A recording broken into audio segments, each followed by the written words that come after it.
Tatap muka tanpa sengaja, ketemunya tanpa rencana. Jumpa lagi di podcast RRI Singaraja. Kali ini bersama saya, Irna. Hai sahabat kreatif, jumpa lagi di podcastnya RRI Singaraja. Dan kali ini kita akan membahas tentang insecurity pada anak muda. Nah, sebenarnya insecure itu wajar gak sih? Atau normal gak sih? Nah, langsung aja kita ajak ngobrol bareng narasumber kita kali ini, yaitu Mbak Nice Mailani Asril MPSI PhD Psikolog. Hai Mbak, apa kabar? Halo Mbak, salam kenal. Salam kenal kembali. Oke, nice to Yeah. meet you. Nice to meet you too.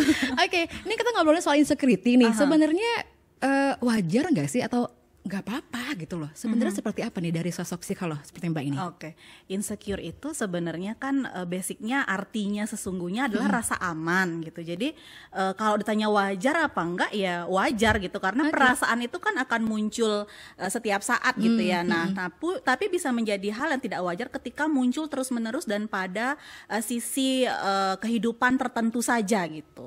Misalnya Mbak seperti Misalnya insecure sama bentuk tubuh. apa? Oh, oke. Nah itu jadi misalnya mau tampil di podcast ragu-ragu gitu ya, aduh males deh tampil kelihatan muka gitu misalnya, atau misalnya tampil foto di media sosial itu harus difilter banyak banget biar bisa langsung diupload. Oke, jadi biar kelihatan perfect ya. Iya. Karena memang apalagi anak-anak muda itu membandingkannya dengan yang lainnya, mungkin yang wah dia lebih keren nih, atau Iya, enggak iya. wah gue nggak bisa nih, harus kayak dia juga nih minimal, Iya, kayak iya, gitu kan. Jadi hal-hal yang memang membuat mereka tuh jengah hitungannya ya. Iya, jengah kalau dalam bahasa Bahasa Bali ya Balinya gitu. ya. Tapi insecure itu lebih ke rasa tidak aman, rasa tidak mampu begitu pada sesuatu. Jadi kalau sebenarnya anak muda itu sebenarnya seharusnya seperti apa?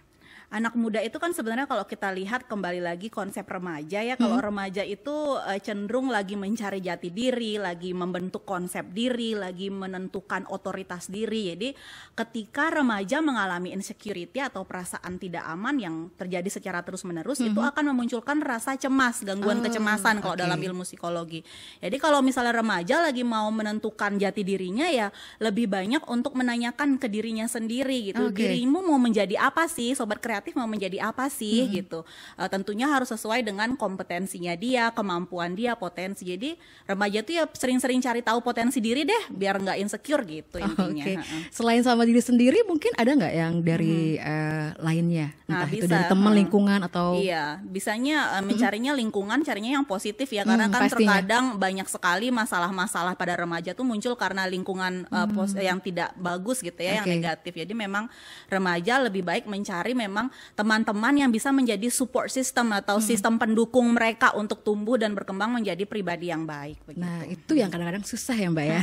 Karena memang kembali lagi bahwa anak muda itu istilahnya lagi mencari jati diri. Iya, benar. Nah, peran dari orang tua mungkin atau seperti apa nih dari lingkungan sekitarnya anak muda tersebut misalnya seperti apa? Kadang-kadang kan kalau jadi orang tua gitu ya, khususnya nih saya sendiri jadi orang tua gitu ya, Kita pengalaman pribadi dulu ya. pengennya biar anak itu perfect, bisa Oke. dibanggakan di lingkungan sosial gitu, bahwa anakku bisa mencapai ini loh, berprestasi ini loh. Nah, kadang-kadang akhirnya ambisi-ambisi orang tua tuh jadi mengontrol kegiatan anak gitu. Akhirnya semua ekstrakurikuler diikutin gitu. Nah, yang paling penting menjadi orang tua ketika memang anak sudah masuk pada masa remaja, berikan dia kesempatan untuk percaya diri, memilih.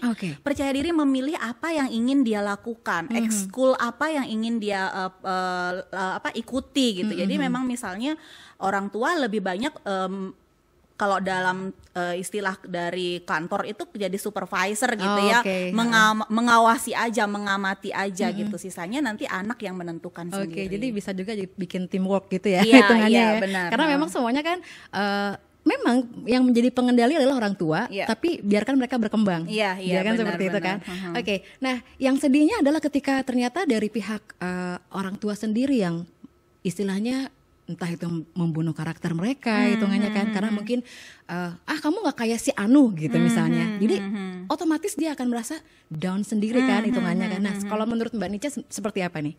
Ya bisa dibilang tidak ada memang sekolah untuk menjadi orang tua yang perfect gitu ya, yang sempurna gitu. Jadi memang kalau misalnya menjadi orang tua udah masuk fase remaja, anaknya ya hindari sekali untuk membanding-bandingkan, karena membanding-bandingkan lalu menunjukkan bahwa oh si A itu bisa ini kamu kok enggak, si B itu bisa ini kamu kok cuman segini aja, itu akan tadi bisa dibilang membunuh karakter dan juga menurunkan self esteem atau kepercayaan diri anak gitu. Kalau udah kepercayaan diri nggak bagus, nggak oke, mereka untuk bisa mengeksplor dirinya, mengeksplorasi lingkungannya akan lebih susah lagi. Jadinya akhirnya membuat dia menjadi rasa tidak aman yang lebih dominan muncul.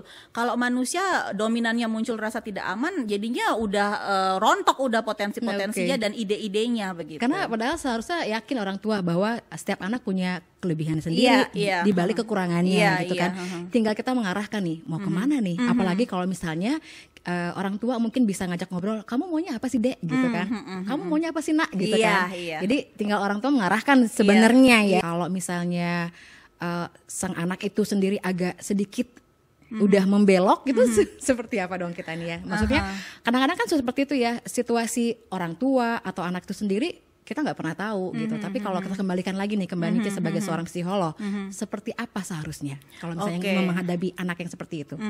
Oke, pada anak-anak yang memang misalnya sudah menunjukkan kenakalan remaja gitu ya, orang tua bisa menggunakan konsep limit and boundaries. Jadi membuat batasan-batasan.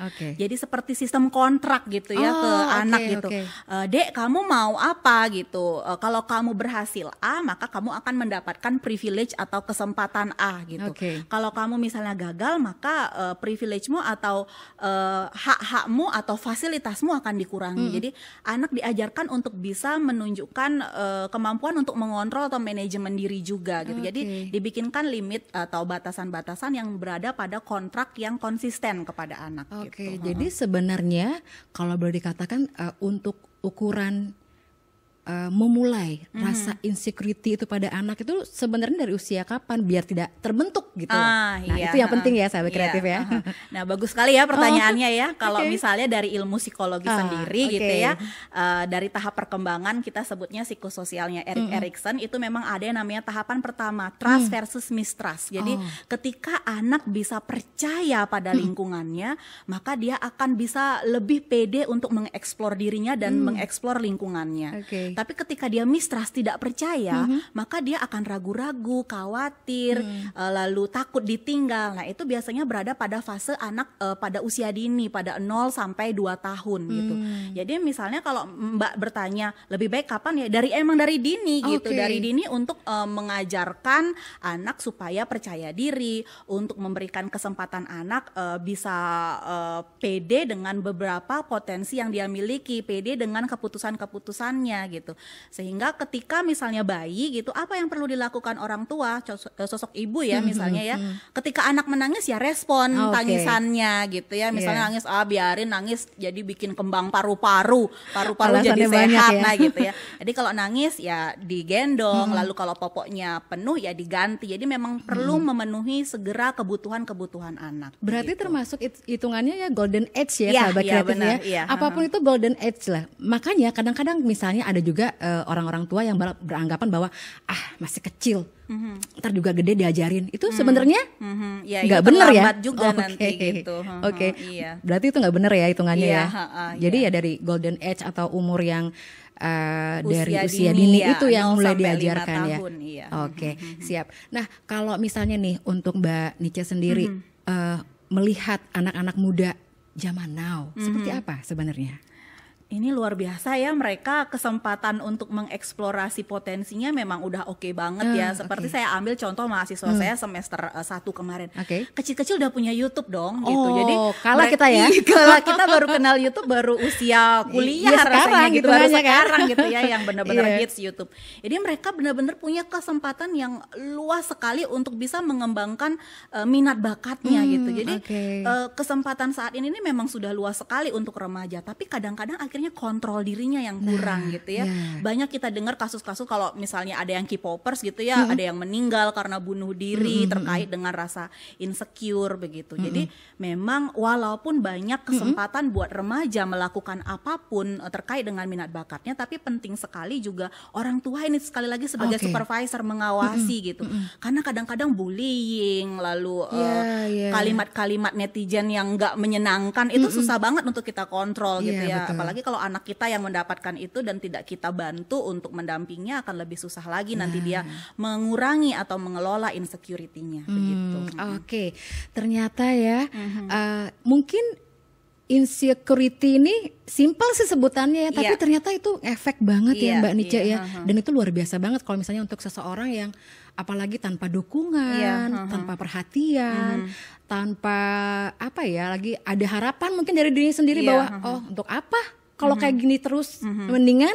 Nah ada hal-hal yang negatif yang mungkin nantinya bisa mengembangkan dalam dirinya itu berubah jadi sosok yang ya boleh dikatakan nggak baik lah atau mengecewakan orang tua itu sendiri kan gitu kan.